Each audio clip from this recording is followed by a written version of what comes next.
what they view as their future land opportunity. So viewing this as purely entertainment and the idea that, oh, one day we can have this land. Watch this. The main settler organizations are holding a conference near the border to select the first Jewish families to settle in Gaza. We are the only media invited to cover it.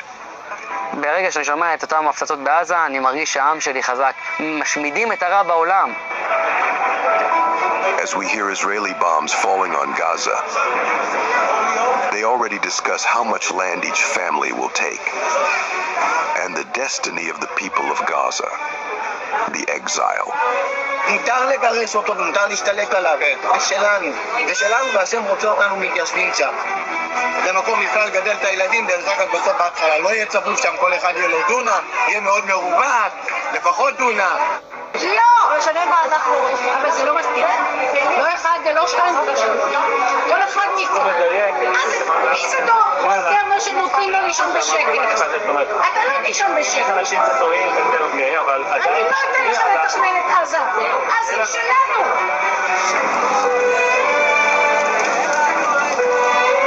That same night, while Gaza is relentlessly being erased, they took a boat with the first families, ready to occupy the land of those who are being killed and starved to death.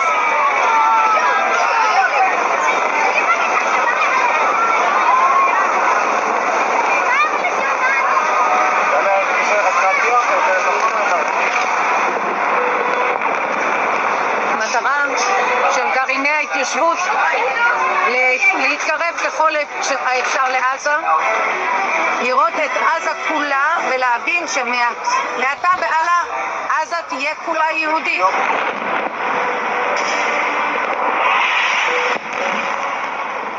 בעזרת השם עם ישראל ינצח ונזכה לבנות ולראות בשוב השם לציון ובשוב עם ישראל לחבל עזה. So these people are completely deranged.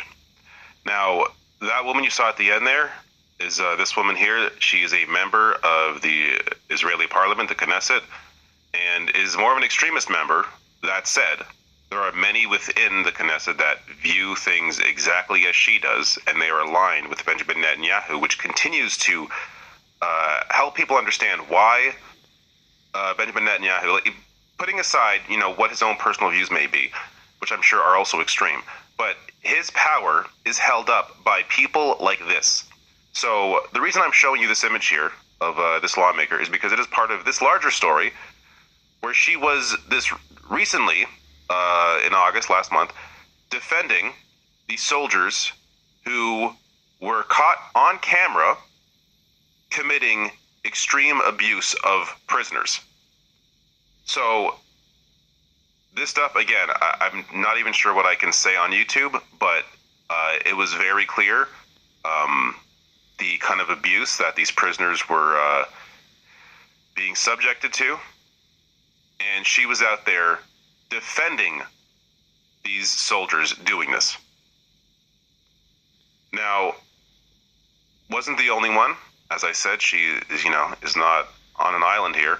A different Israeli lawmaker defended the exact same actions, who was actually a member of Netanyahu's Likud party, and he was asked,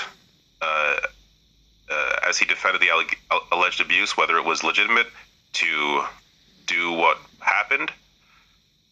He said yes. Yes, he shouted in reply. Everything is legitimate. Everything. Now, in terms of settlements, this has been, of course, going on for decades. I'm going to show you a map in a second here showing the progression over decades of these settlements and outposts. But I'm highlighting this article here from the UN because this in particular shows you this was going on, of course, before October 7th. But the UN, well aware of it here. Settlement expansion in occupied Palestinian territory violates international law, must cease. Many delegates tell Security Council.